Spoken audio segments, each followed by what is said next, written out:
we launched in the United States the Children's Health Defense. We launched it to protect children from large corporations, from the pharmaceutical industry. GlaxoSmithKline, Merck, Sanofi, Pfizer. We found out, and when we started fighting the pharmaceutical companies, they had a lot of people on their team.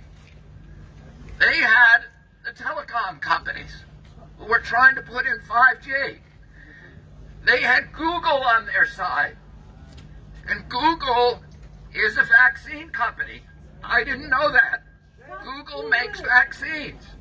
It makes flu vaccines. It makes COVID vaccines. We were wondering, why is Google censoring us?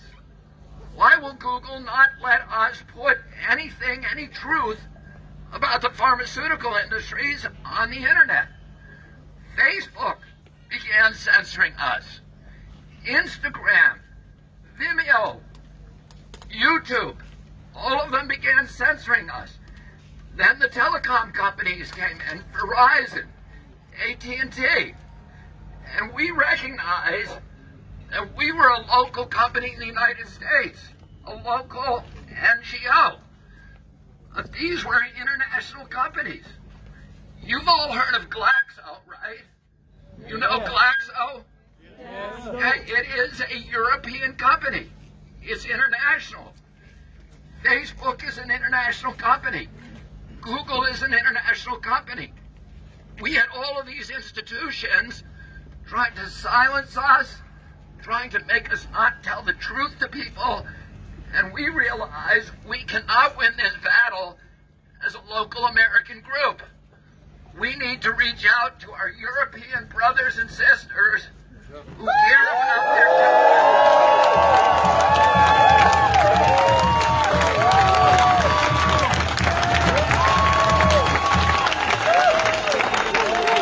You know what these people want? They want to use this pandemic to inspire us with fear so that we will accept the institutions and mechanisms and vehicles of control and obedience. And the only way to fight them is with the truth. For 15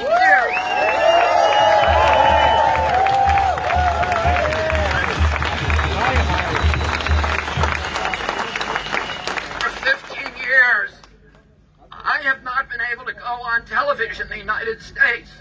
The TV stations won't let me. Why is that?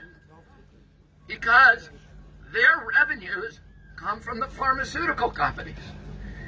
In 1997, we passed a law in the United States that said that for the first time in history, pharmaceutical companies could advertise on television.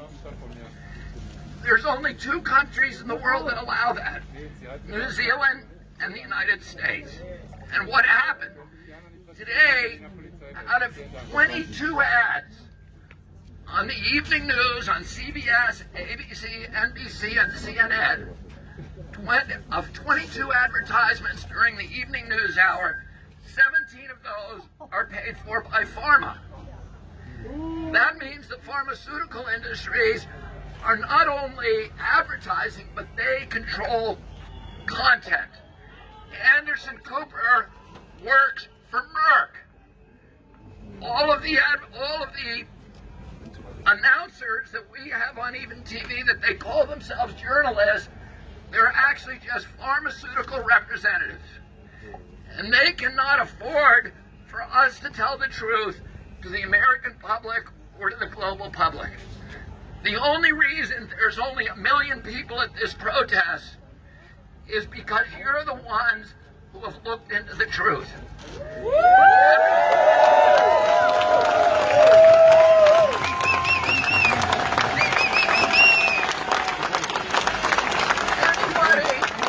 Anybody who understands. Bye, everybody. They're silencing us again.